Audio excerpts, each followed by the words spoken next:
welcome back to Self Revelations. It's your boy B-Dab. And I am Juan Moreno. Juanavelli. I swear we always have the best conversations before we start the podcast. Am I tripping? Because it seems like every week we come in and talk about a certain subject or a certain topic, and we start flowing. It's like, damn, we should have started recording already. Like, we just talked for a whole hour and a half. It went by that fast? It went by that fast. Wow. I didn't think about that, too. I know, even there's, like, certain moments where I'm like, you know what, we should, like, go on, like, TikTok Live or go on, like, on IG Live. Oh, man. But then we're so consumed within the conversation that, I don't know. Like, imagine all the great conversations we had that isn't on camera. Yeah. So I always think about that, too. But sometimes you're just in the moment and, like, in the topic that who gives a fuck about the camera until after you're like, damn, that should have been recorded. Like, damn. Because it's all organic. Like I feel like before, like when we don't have the camera on and nothing, we're just having these random these conversations or talking about certain topics. It's just like, I don't know. It's just, it doesn't even pop in my mind like, oh shit, like let's go live or like whatever. I'm like focused on what we're talking about. Mm-hmm. But no, I like when we have those talks, because then it's like our brain is already working. Like, so by the time we get on and actually start doing it, like, yeah, we might not remember what we were talking about, but we were already flowing in our conversation. I feel more comfortable doing it like that. Yeah, I do. I feel like it like kind of takes away the thought of there's a camera like right there recording. Mm-hmm. I think that's a beautiful thing too, because even when we're recording, I try to focus on like just you, the conversation. Because in reality, it really is just a conversation between you and I, but then also there's a camera there. And because like every time we speak, I don't ever think about being careful with my words. I just try to articulate what's my intentions and the question you're asking and how do I truly feel at the moment, instead of, trying to clout chase or trying to clickbait and say things that will, interest people to give an opinion. I don't really give a fuck about that. I just more want to speak like my truth. At the end of the day, this is something that I can look back to, or, family could look back to, and my intentions are going to be pure. And that's what I'm about, like, living my truth, being honest at that moment of how I feel at that time. And, it might change tomorrow, and it most likely will in 5 years. But, to have that and to be truthful, like in every word that you say, I think is what is the beautiful thing that I think people don't hear and see that often. You see a lot of, like, fake shit going on, a lot of fake personas, like this image shit. And, to each his own, but I'm not into that. Yeah. You got to be genuinely yourself and not try to put on that suit or put on that mask for other people to feel validated or make other people feel better, or like kind of humble yourself. Well, I wouldn't say humble, because to a certain extent everybody has to be humble, but kind of like shelter back who you are to make someone else feel better. No, be you, like regardless of your environment. Be exactly who you are. If you are a brainiac and you're a straight A student, whatever, embrace that. Like, if people calling you nerd, whatever, hey, I'm gonna be successful. You know what I mean? Embrace it and wear that. Mm-hmm. Yeah. It really is like just tapping into you and what you want, like being aware of like your intuition, your movements, knowing that you're a good person and you're trying, you're still making mistakes. Emotions sometimes gets in the way, jealousy, insecurity sometimes is there, but you're trying, and you're also putting in the work. You're not just reading the books, you're not just like listening and having conversations of like what you want to do or how you want to be, but you're doing it like day by day. So then when somebody tries to tell you that you're an awful human being, or tries to like belittle you, try to make you feel less of yourself, you're so tapped into yourself and your journey right now at this moment, you're like, fuck that, I can't hear that. Like, I can't listen to this person that is most likely hurting. Something happened to this person, so they're trying to put me down to make them feel better. If anything, I feel, instead of having anger towards you, I feel so bad for you. Like, the fact that you want to put me down and say these things and judge me just says a lot more about what's going on with you right now. And I hope you find, success and happiness, and I hope you find your true self, because that's the energy and journey that I'm on. And, best of luck to you. Exactly. Best of luck. Exactly. Misery loves company. So if they see, like, say someone was a coworker of yours and they see you on your grind, see everybody fucks with you, everybody loves you, you're doing your job, you're on your shit, even if it's a little tiny thing that might be like, okay, he didn't do it perfect, but he did his job. They're going to find any reason to belittle you or make you feel a certain type of way because they feel like they're not up to par with what they're doing, right? They're so focused on you. They just put half the energy they're doing focus on you onto themselves. They'll be exactly who they say they are. You know what I mean? But, you know, a lot of people hold grudges and have that what is it called? That hate in their heart, that envy in their heart when they don't feel like that they're living up to their expectations of themselves. Man, remember I was telling you that Mike Tyson podcast episode with Drink Champs with Noriega? Yeah. I know one thing he was talking about, you know how there was a moment, I don't know if it was last year or the year before, with Lil Boosie and Mike Tyson, the interview about, they were talking about, I don't know if they were talking about like transgenders or, no, Dwayne Wade's daughter now. I remember it was just interesting because he asked Lil Boosie, like, are you gay? Like, does something happen to you and stuff like that? This is why you have some type of, you always have something to say about, you know, somebody who is different than you, or whether if it's gay or trans or any other, you know, pronoun or how people self-identify themselves. And one thing that, like, he said that was very interesting to me is, like, we hate what we are. And you see that a lot. You see a lot of people that have either anger towards, let's say, an example, like, you know, gay men or gay women or gay anything. Sometimes because they're gay. And so, like, not all the time, obviously, but you are what you hate. Whether it's an insecurity, whether it's a view or opinion, something in there, like, you hate them because you've either gone through that experience and you don't feel good about it. You judge yourself so hard of something that you dealt with in the past, or you might be that in the moment and you're scared to open up or maybe say you're a real Trump supporter but you're saying you're not, but inside you are, like, you know, not living your truth. There's a lot of hate that builds in your heart. Like, the more you try to stay away from yourself, or you try to tell yourself no, even though that's truly how you feel, I think there's something behind that if you don't live your truth, you end up hating the truth, and you end up hating people, and you end up hating yourself because you're, you know, so focused on hating what you are. Yeah, facts. So in that, you know, do you believe that a lot of people from your experience, from, you know, say it's your career or when you play sports or anything like that, do you think a lot of people, like, act out or lash out at people because of the self-inflicting, that stuff that they've probably been through, or how they feel about themselves? Yeah, I believe people try to distract themselves from themselves by focusing on everything that's outside themselves. So that's why you see the world kind of, like, lacks accountability. Everybody's so easy to point the finger, but nobody ever points to themselves. They always blame a department. They blame a family member. They blame an event that happened in the past that hurt them and they didn't work through and try to turn it into a lesson. I mean, the book from Man's Search for Meaning is, like, an incredible book about somebody who survived. Oh, I'm sorry. I don't know if it's that book.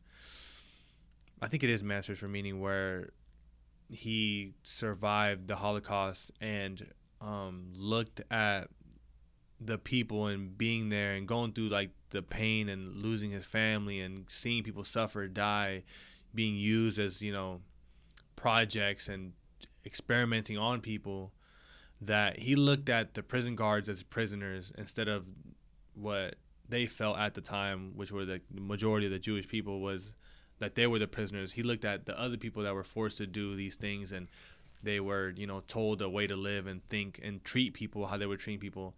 He thought those were the prisoners. He's like, the one thing they can't control is my mind and how I view things. Bro, he was, like, you know, living in a very, you know, terrible environment, seeing people getting killed every day, and flipped his perspective. So I believe sometimes perspective is sometimes in the way of, like, you're kind of all up in your head and then you're not taking accountability, and you're always searching to blame everybody else but yourself. So you start to hate people, question people, but really, you should be focused on you. Why the hell are you focused on me so much?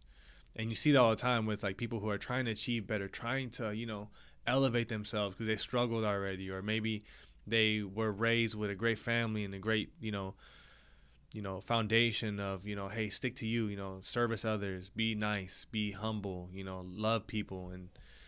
And not everybody has that, and not everybody gets away from, if they weren't raised like that or didn't experience that as a child or even a teenager, that people will hate other people to distract themselves of their, let's say, problems. Mm-hmm. Facts. And now, do you think that, in all that, you think the people that do have those struggles, like, they don't know their why, or they don't have a purpose, or they just feel like they're not on their own shit? Mm-hmm. Yeah, I feel like it starts with your why. Like, why are you here? What are you here for? What are you trying to do? And that's, I think it's a journey that within age and time and where you're at. But if you're focused on surviving, like if you're like, broke, or you're in an abusive household, stuff like that, you're just so focused on surviving that you can't focus on a why. You're just trying to survive the day. So, and it's hard to speak for those type of people. I mean, I've been in like hopeless moments, and you're just trying to see another day. So, but for those who, self-inflict or, treat people poorly, I think it does align with not knowing your purpose, or at least where you want to go and who you want to be. You don't have to fully know the why of why you do what you do, but I think you need to aim for something. Like, you need to have an aim of, I want to be a better person, or, I'm getting tired of being disrespected. I'm not creating boundaries. I'm getting mistreated all the time. And instead of blaming the people, you look at yourself to how to approach it different. Maybe you're walking with your shoulders too down, your head down. Maybe you should poke your chest up, shoulders back, head straight. Maybe you should exercise, build a confidence on your strengths, not your weaknesses. You can always outsource the weaknesses. You can understand your weaknesses and then build it day by day. It's not going to get fixed by tomorrow. But it's like, what's the aim? What are you trying to be? Where are you trying to go? If you don't have that, then you're kind of moving rogue. You're kind of just freelancing, chasing like the easy, quick stimulation, whether it's sex, whether it's commenting on people's pages, hateful messages, trying to get a response, like, or you do these like, problematic things to get a reaction. I think that's why people, or gossip, drama, all that. I'm not interested in that. I mean, it's funny. It's funny to talk about and joke around, but like, do I want to talk about that for 3 hours? Like, no. I'll talk some shit and, make fun of stuff. But, it's like what you listen to is kind of what if you're always around people who are complaining and like judging, and I hate Mondays and I hate Fridays. I hate every day of the goddamn week. I hate this job. I hate this. Like, you almost, like how you said, misery loves company. And you end up joining that company, and sometimes you can't find your way out because of the people who you are around. So I believe, it starts with like, what's your aim in life? Where are you trying to go?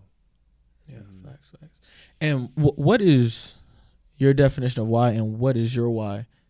Why the things you do, the things that you do? Mm-hmm. I think for me, like, my why is the servicing of other people. I'm starting to figure that out. I've always got like a satisfaction, whether it's like giving like $5 to like a homeless man, giving $20, like just seeing their reaction. I don't care what they do with the money. I shouldn't focus on that. Like, I shouldn't treat people because of what I expect them to do with it, with whatever I say or do or give. I shouldn't expect them to do anything. They're surviving. They're gonna figure out whatever the hell they're gonna want to do with that money. And all I could do is set my intentions and just try to put a smile on somebody's face. Like, I get more satisfaction getting a smile from somebody than to make somebody feel bad about themselves. I think a lot of people are hurting and suffering, and nobody ever tells them, you're doing a great fucking job. Like, the fact that what you've been through, your adversity, like, I'm proud of you. I can say, I don't need to know all of you. I don't need to be there and hold your hand throughout your whole life, but I can give you your flowers now instead of waiting until you pass away. And I think, for me, my why is really just, treating people the way I want to be treated. And that's with respect, love, and, you know, giving everybody what I wish I had when I was, in my most vulnerable state. And just trying to be that person that I want to be the light. I want to be the person that's so different that when you come around me, even when you're down, your spirit just gets up, because I'm the type of person that no matter what's going on, we're gonna figure it out. Like, we're gonna put this fire out. There's gonna be another one tomorrow. Like, and it's okay. Like, we don't need to look at shit like everything's the end of the world. Like, and that's why I don't really especially work problems or like career, money, bills, debt, whatever. I don't really like stress about that no more, because like I've been through moments of like that times were way more tougher than I failed a project or I suck at learning this new thing. Like I've dealt with moments that really really made me realize that these first world problems that we have, that we create in our heads, and these judgments of other people and validation, it's not the end of the world. So I feel that, for me, my why is just trying to give hope to people and give a different perspective, and buy my dad that house, buy my friends, like, and buy my friends things that they can't get at this moment, and put them in position, like, see the world, or like see a different perspective, see a different environment, a loving place. And I think that's what I'm about when it comes to my why. My definition of a why is like why you do the things that you do every day. What is that? And lead to your why and be the example of it, and reflect it when people talk to you. So yeah, for me, it really is about servicing others. Yeah, that's beautiful. That's beautiful. And like, what is your definition of commitment, and how does that apply to you? How does commitment apply to you? Commitment. To me, that's like one of my things that I'm working through every day. For me, commitment is like the commitment to myself first. It's not the commitment to others. I think when you commit yourself to others, like whether, I'm going to do this for you and I'm only doing it for you, I think sometimes isn't sustainable.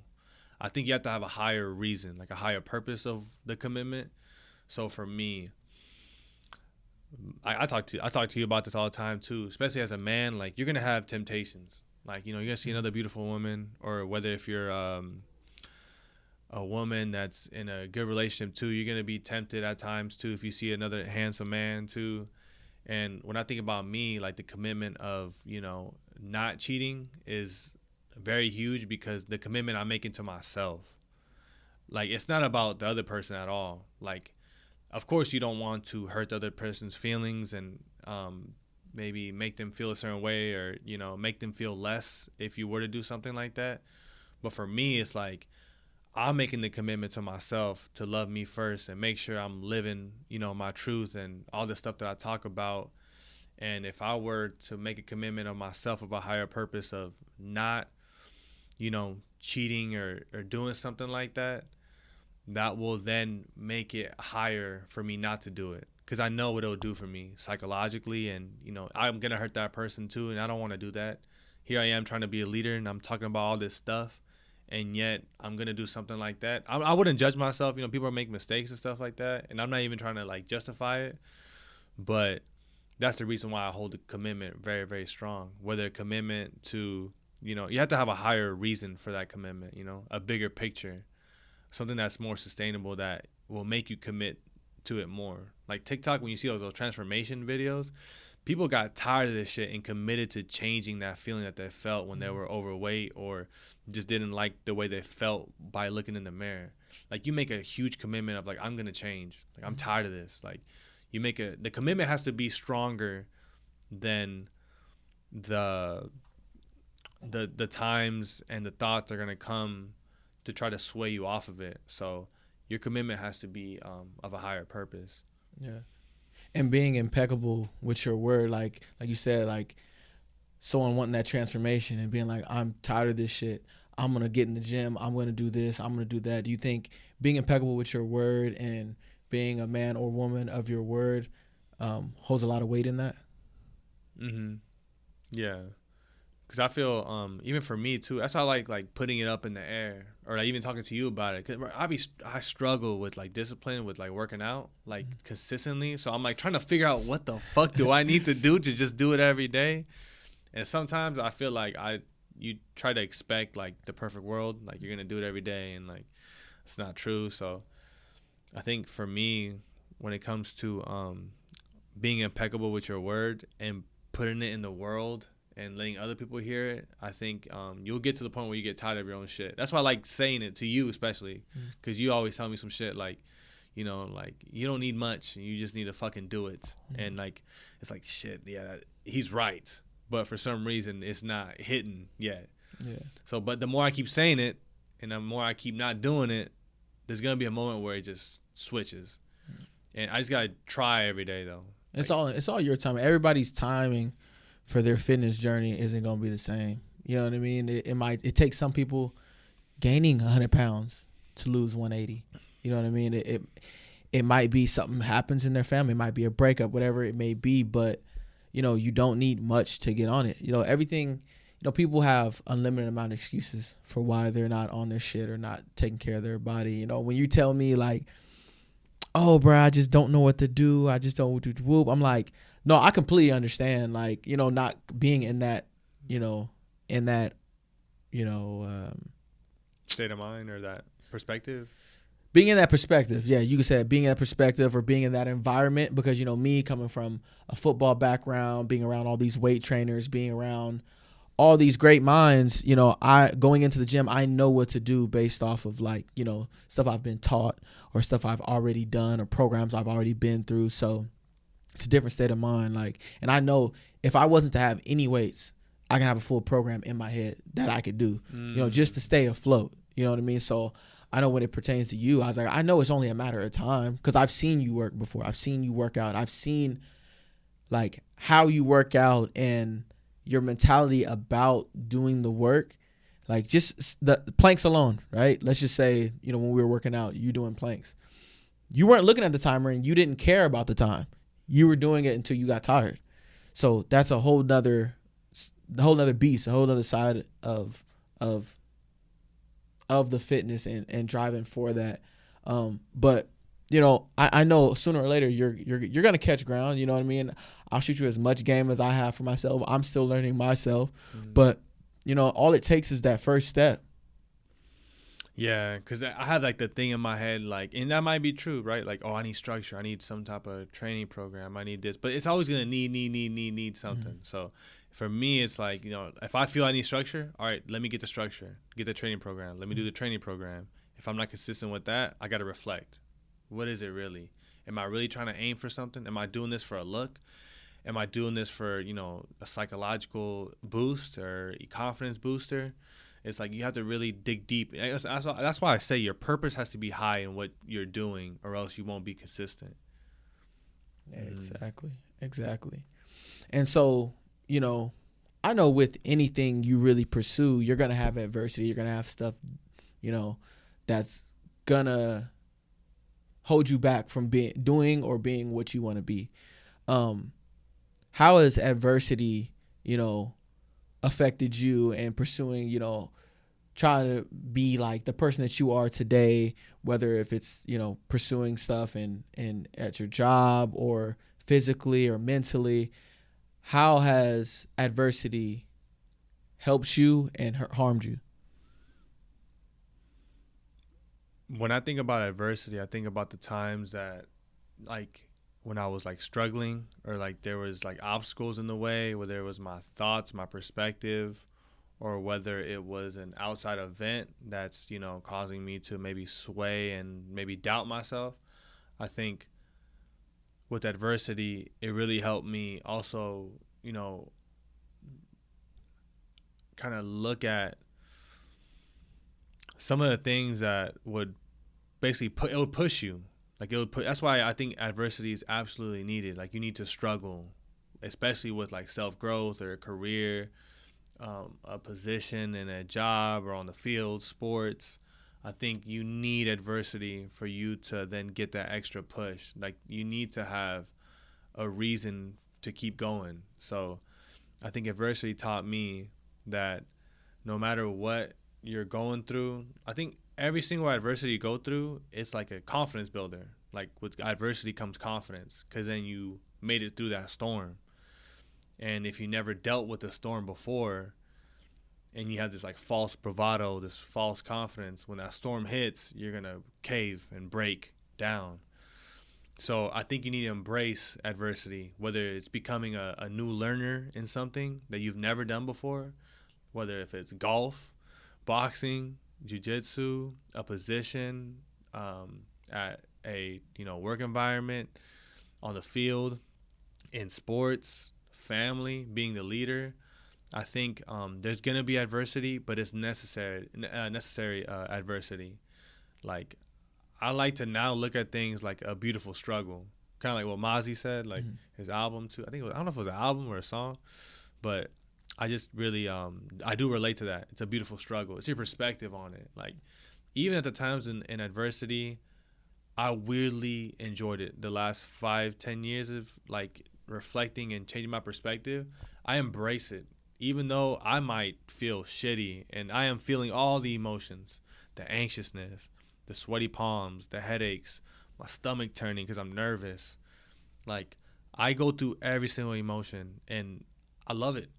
Not at the moment, but like after I make it through that adversity, it just makes me realize if I can get through this, I can get through anything. Like, your skin just gets stronger. Like, you develop layers of skin. So then when the moment comes, when the opportunity comes, whether you were building up to get to a certain position in life, and all that adversity, that tough skin building, nobody's going to be able to knock you off by leaving a negative comment on your business or how you carry yourself, hearing yourself talk on, social media or on a platform. Adversity builds like tougher skin for you to then get through any obstacle. But adversity will help you get over yourself and those thoughts. I mean, it's not about what people think about you, it's what you think about yourself. So adversity teaches you that. Like, it's about what you think about yourself, not what people think about you. For sure. Without adversity, there's no growth. In anything that you're doing. I know for me, like, my body did not change or grow until I put it under extreme pressure. You know what I mean? Like, when I was lifting the weight I wasn't supposed to be lifting, or trying and failing with the weight I wasn't supposed to be doing it. I didn't grow as a person until I fucked up in relationships. I fucked up in life, relationships with friends and, family. I didn't grow as a person until it's like you sit back and you're like, wow, like, I could have done this better. Okay, I need to sit back and actually address like myself, and you come out, you learn, and you come out of that, a better person. So in the same sense, when you're thinking about, your internal dialect, how you feel as a person, going through, this thing we call life, and, constantly getting through these storms, like you said, you're going to be better at the end of the tunnel. Like, the light is at the end of the tunnel. You're going to keep climbing. You're going to keep grinding. You're going to keep pushing to be a better person. Because without all this stuff, like, what would life be if everything was just easy? If everything was just handed to you? Like, the smallest thing can happen and you would fall out. Yeah, and that's why I think this is damn, we should name this the title of the podcast, a higher purpose. Like, that's what I'm saying. Like, that light in the tunnel is your kids, yourself, your potential self, who you want to be, your goals that you have listed, God. It's something. That end of the tunnel, that light is something. It's not just light. It literally is something that is going to keep you going. Like, when everybody's holding you back, when your thoughts are getting in your way, whether it's an obstacle, outside event, any type of adversity, that light in the tunnel is something. For you, for me, it's like, what is that something? It's like, what is the why? What is that at the end of the tunnel that is going to keep you going? The bigger that is, the bigger the dream, the more you'll keep going. But if you are just walking aimless and you don't have an idea, it's going to be easier for you to get distracted and keep getting pushed down. And you might stay down for a while until you figure that out. What is it that's that light at the end of the tunnel? So I think, what is that light to you? What is it? What is the why? And make sure it's big. Make sure it's something that means the world to you, or else, you're going to fail every time. Yeah. And one other question I wanted to ask you, when it pertains to, you know, your environment, other people, like, how important is having a strong internal dialect when it comes to that? When it comes to, you thinking of it yourself, and maybe someone doesn't think of you in the brightest light, but do you let other people's opinions of you drag you down? I try not to. I think sometimes it like come in there, like in my head, if I hear something that maybe is like, critiquing me, I will always be open to hearing it, because I feel sometimes maybe there is something I could get better at, but then I have to be skeptical. Like, where is this person coming from first? I always think about that. Like, if you're my mentor, then I'm going to listen to you very, very, soundly. But if you're somebody that, your attitude is shitty, you always wake up tired as fuck in the morning, and you always are treating bad people poorly. People say good morning to you, and you're not saying good morning back. I'm not really going to take what you say as serious. Like, that's like somebody, that's like somebody that wants to be something, but is the total opposite, trying to speak to me like they are who they think they are. And I can't take that person, serious. And so I think I'm very aware of being careful of who I take advice from. But I do believe there's value in everybody. There's something that somebody might be an expert in. I just believe that you have to be fully skeptical, and it's so important that you have a very strong self-belief in yourself, and you know what you're aiming for, and you know where you want to go in life, and you have to have a very good heart. Like, you have to mean well. If you mean well, anybody that doesn't mean well, you'll be able to identify that, and like, oh no, I can't. I gotta, be careful with this person, and, create these boundaries. And you need to have, you need to be candid. Like, you need to be able to be honest and be straight to the point when somebody's being disrespectful or trying to belittle you. Especially in a professional setting, you have to be very aware of it, because, there's a thing called HR that you could lose your job. So, like, for me, I just try to handle those people with empathy. I think I just feel bad for them more than anything. Not like I have, pity for them, you know what I mean? But it's more like, somebody hurt you. And somebody, whether it was your mom, your dad, an uncle, somebody hurt you. Somebody did something to you that's causing you to treat me like this and try to speak to me like you know me. Like, you'll never know me. Kind of like how you said earlier, too. I think it was before we were recording. I'm barely knowing myself right now. How the hell are you going to speak to me like you know my moves? Like, I'm figuring it out. How the hell do you think, just because your perception of did you think this is me, like, and you're gonna try to sell me on that? I think you have to be very, very like conscious of the reality of people are just giving their perception of you, of how they talk to themselves in their head.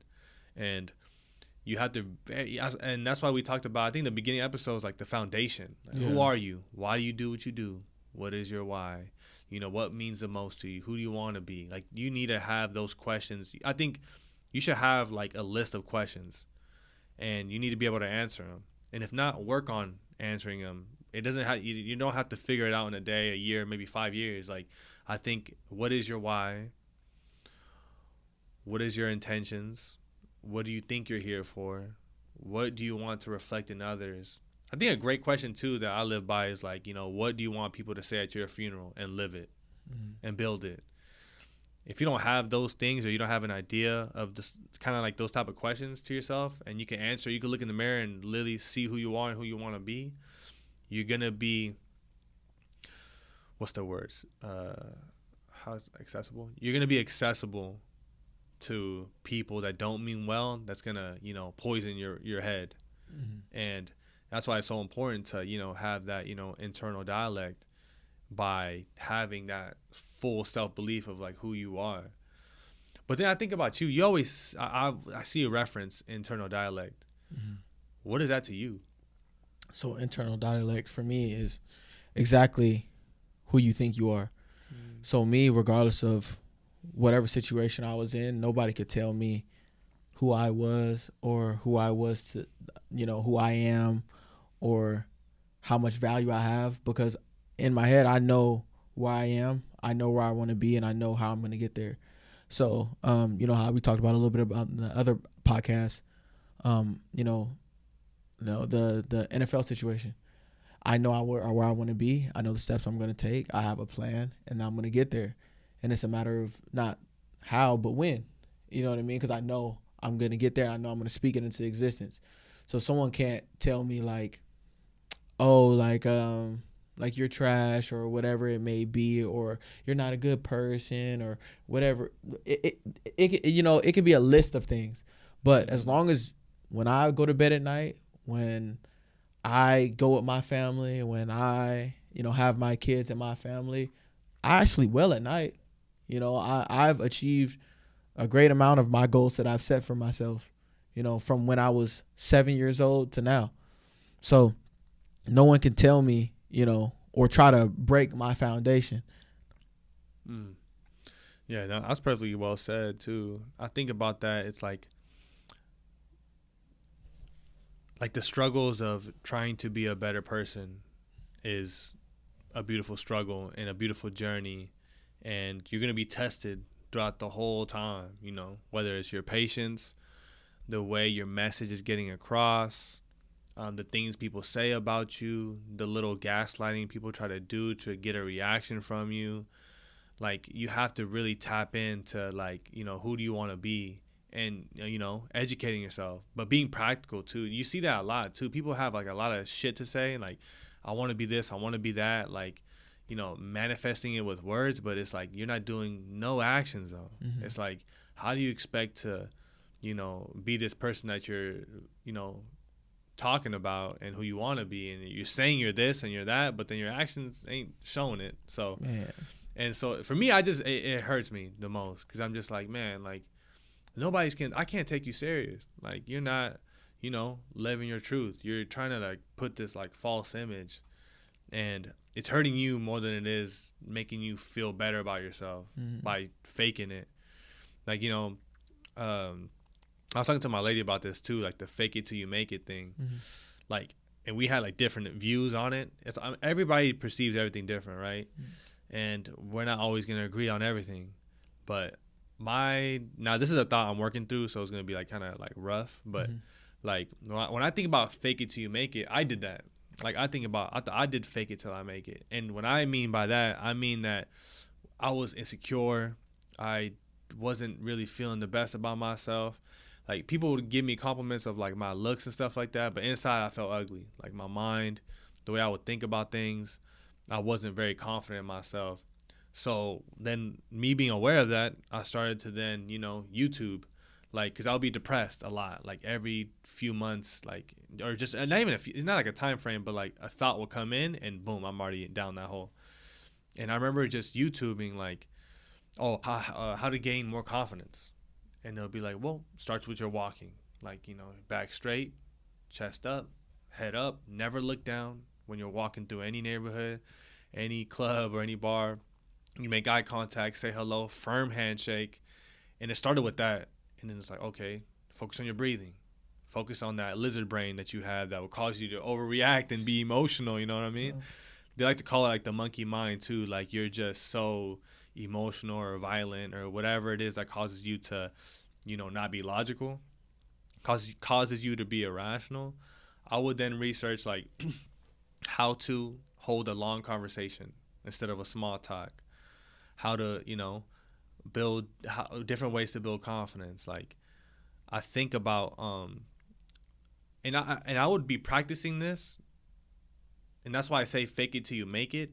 But I'm putting in the work though. Like, I'm educating myself, but yeah, I feel I'm not there yet. I'm like on the journey of, trying to. Some people say like delusional confidence, right? Like, you're building that, and that's what I did. Like, I literally, at my weakest moments, the moments that I wanted to quit, I would research and then practice those things, and it ended up putting me in position. But then I started also reflecting and like okay, you're walking with confidence. You're feeling a little bit better, like 10%, 20% better, but yet you're still treating the people that you love like shit.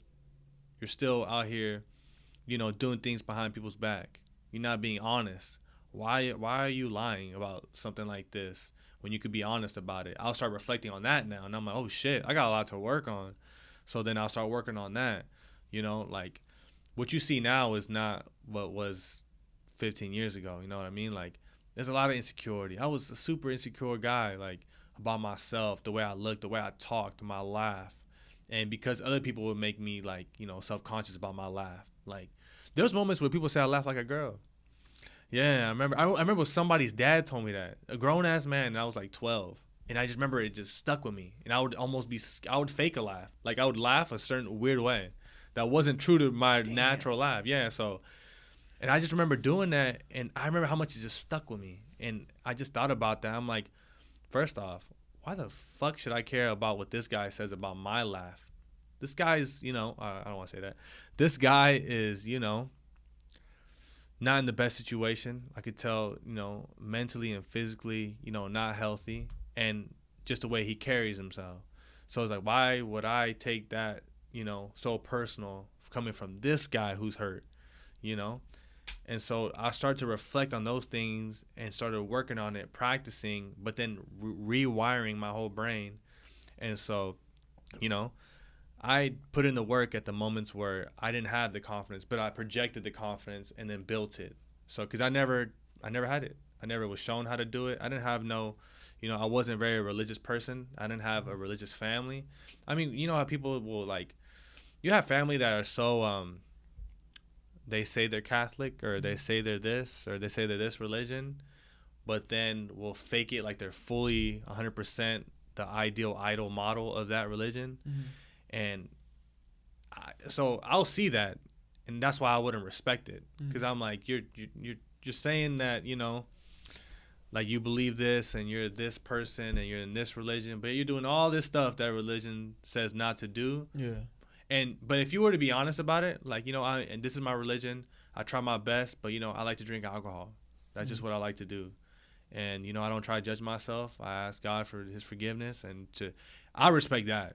But then when you try to like, I'm a full this, full that, and yet you're cheating on your wife, and every woman that comes near you, I can see the intentions of what you're trying to do, and then the way you treat your children, like there's no love there. Like you're trying to, keep up with the Joneses at church. Yeah. And so I had that type of upbringing. That's the type of people I had in my life. Yeah. And so that was, made me, kind of mold me towards that type of thoughts. And like, I didn't have, it was more of a do as I say, not as I do type of thing. So now I had to rewire that.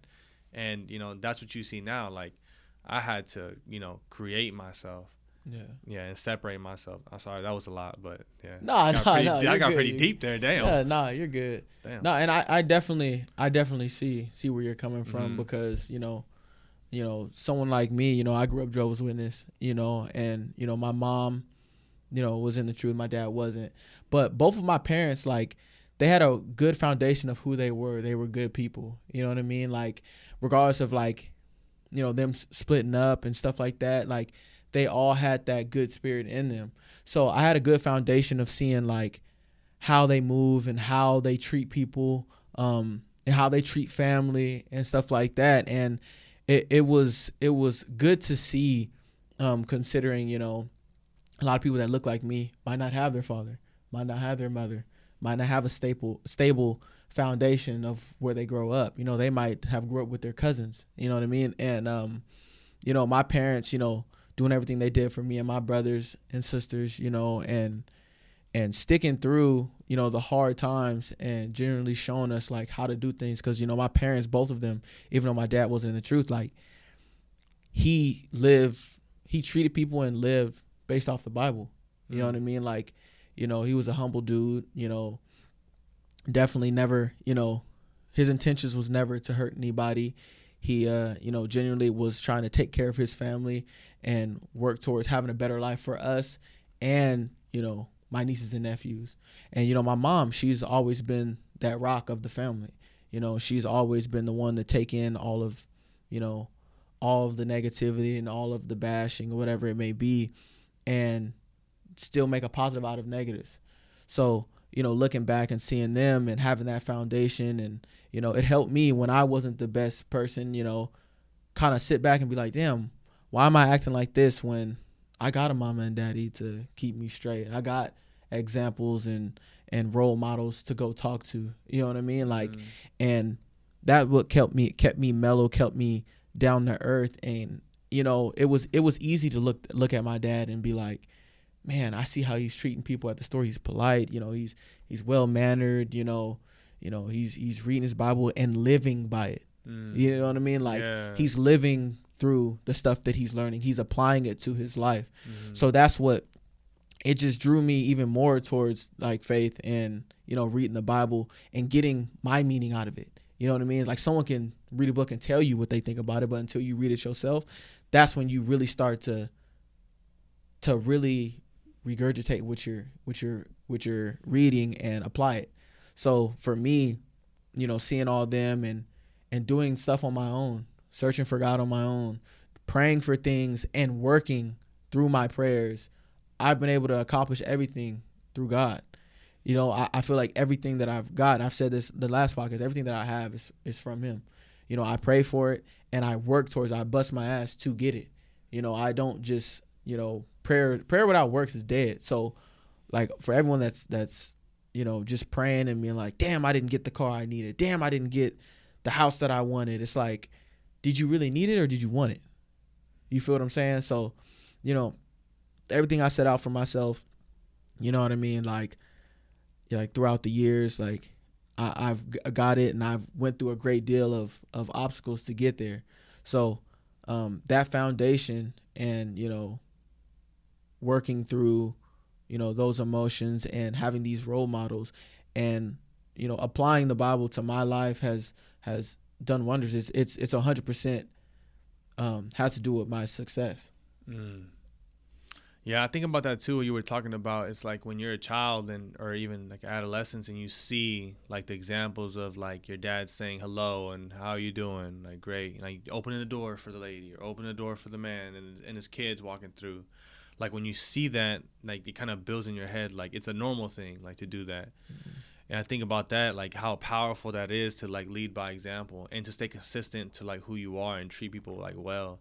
And that's what I've been doing as of now lately, because I mean, my family, like beautiful people, great intentions. The intentions didn't reflect well. So it wasn't really done the best.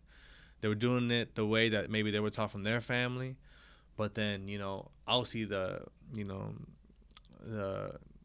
lot of hypocrisy, like within the things that they were saying and the actions. So I was confused as shit as a child. So I was like, what? Like, you want me to do this or not? Like, you're telling me to do this, but then you tell me not to. You're like, do as you say, not as I do. And like, you get raised to like, oh, you should have multiple women in your life, and oh, you only got one girlfriend. Like, oh, what are you, a pussy? And like, oh, you crying? Like, why are you crying for? Like, there was moments where like I would get hurt as a kid. Like, I would hurt myself, and then they would hurt me for hurting myself. So like, dealing with that type of stuff, trying to rewire all those things. And, weirdly to say, like, I took all accountability. I weirdly would look at those times like I could have done something better. Yet that's kind of crazy to say. But I think, like, until you take accountability of, like, who you are and how you are, you will never change if you don't have accountability. So, and that's why it's so important. Like, if you want change, it starts with you. Like, if you don't feel that you don't have the power or you don't have the way to change your ways, then you're going to be stuck in the past. And, having people be the example and seeing it every day does build the people around you to then, be just like you in a certain way. They take a piece of it, whatever. Especially at a young age, you get influenced from what you see from your mothers and your siblings and your father, like what they do and how they treat people, and what you watch and what you hear and what you listen to is like very, especially in the beginning, like stages of like as a child to like a teenager, adolescence, you end up being sometimes the worst things that you see in your family. So And you have to be careful. You have to rewire that if you can, conscious if you can, because if not, it's going to lead you to a similar path that your parents might be. And depending on your viewpoint on that, if that's good or not, like you might lead that way. And I think you have to put the power in your hands and take all the accountability for everything and do something, not just overanalyze, overthink, that's the word, self-sabotage. Yeah, self-sabotage your own self based on outside of events. That it is what it is. Those are lessons now, and you now practice today and tomorrow and from now on to then reverse that. Yeah, like you have the power. You can do it. It's gonna take some time, but you don't focus on the time. Focus on like the practice. You'll get there. But if you focus on the destination, you'll get lost and you're gonna go the wrong way. So like sometimes you just need to see the destination. All right, that's where I want to get, and do the little things to lead that way. Thanks. And I think that will lead you to the way of a solid foundation of yourself and who you want to be. Yeah, beautiful. And a lot of what you said, this is why I carry myself the way that I do. Because like I said, like you said, the influence that someone might have as a child, that can carry with them for the rest of their life. So this is why certain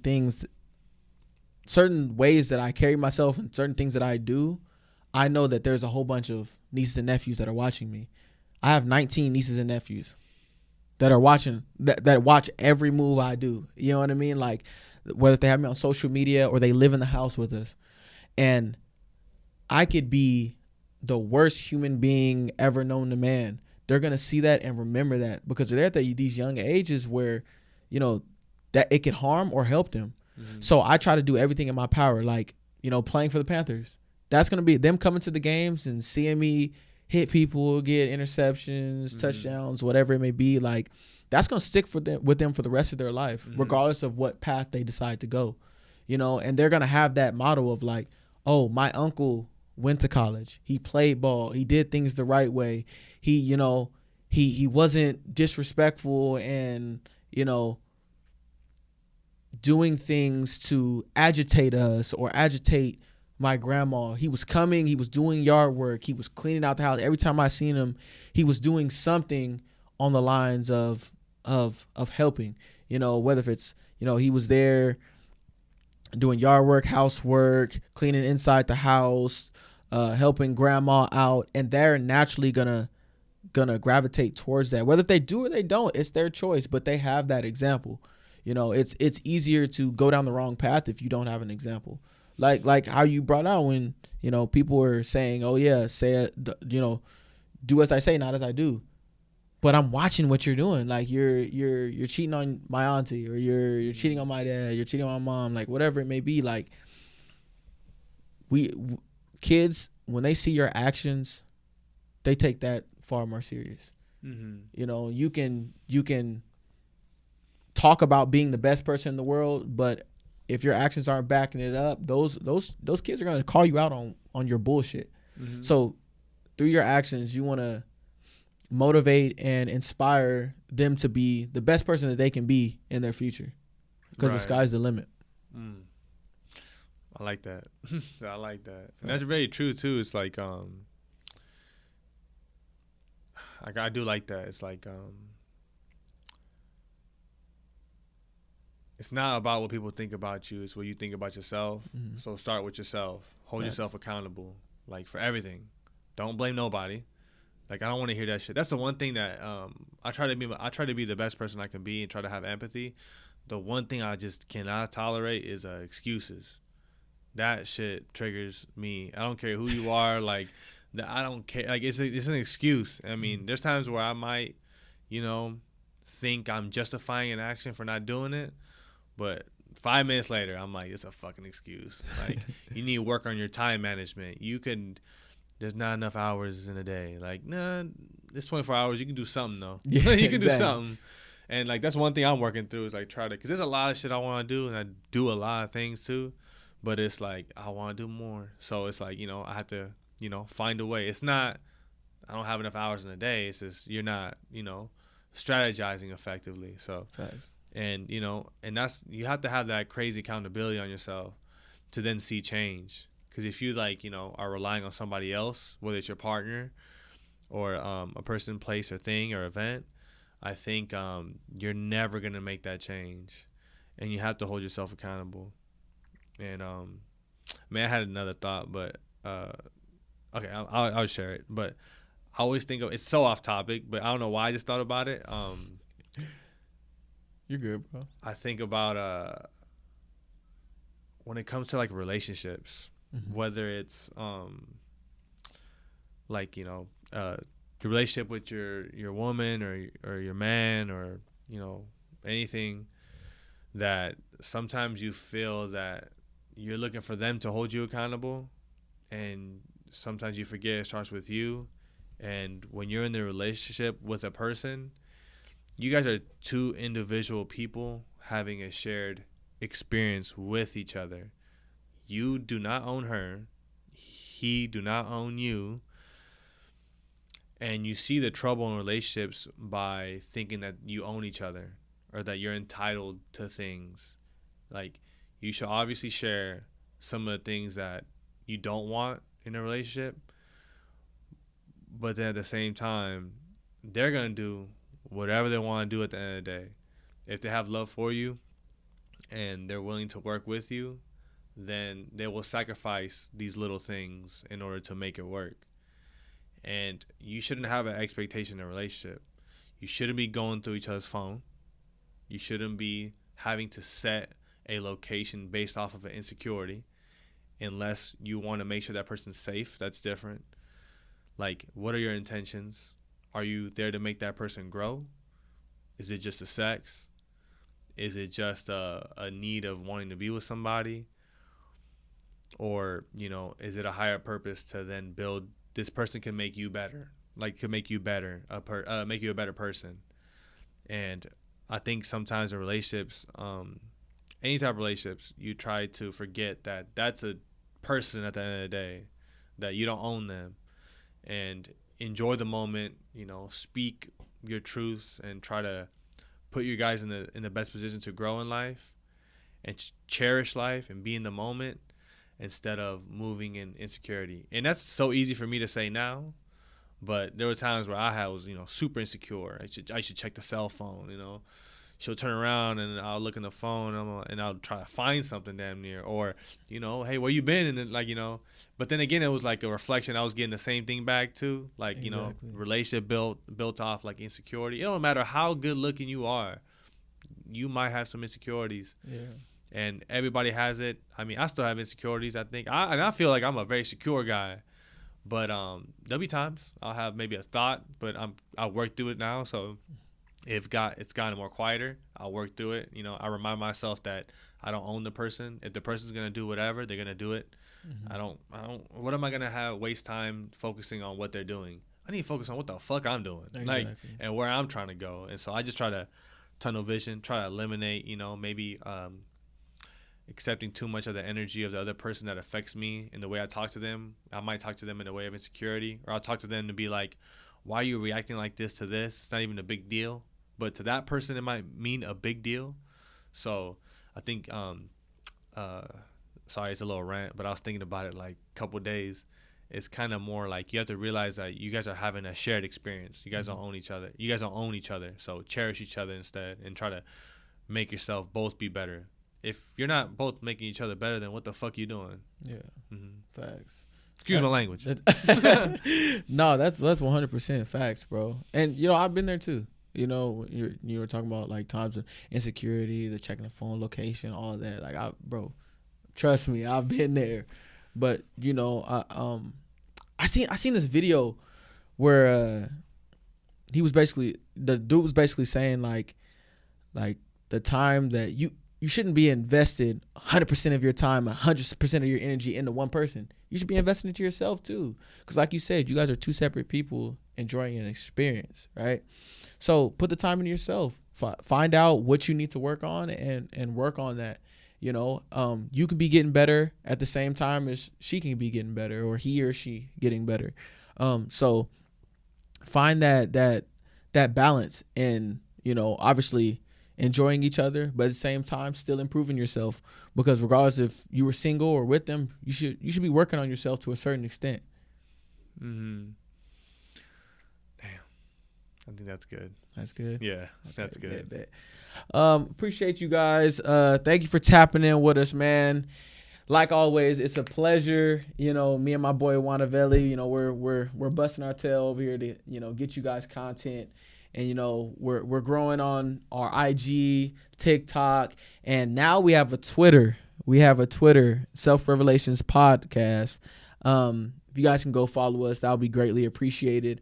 We'll follow all you guys back like we do on all of our other social medias. And, you know, we appreciate all you guys' support. You know, we thank you guys for, you know, all the kind messages, you know, the companies that have reached out, like want us to, you know, wear their brands or whatever. You know, we appreciate all of you guys, and we appreciate the love that you guys are showing us. You know, we're almost at 200 subscribers on our YouTube. We're just so thankful, you know, and we appreciate you guys beyond measure. So we'll see you guys next time on Self Revelations Podcast. She.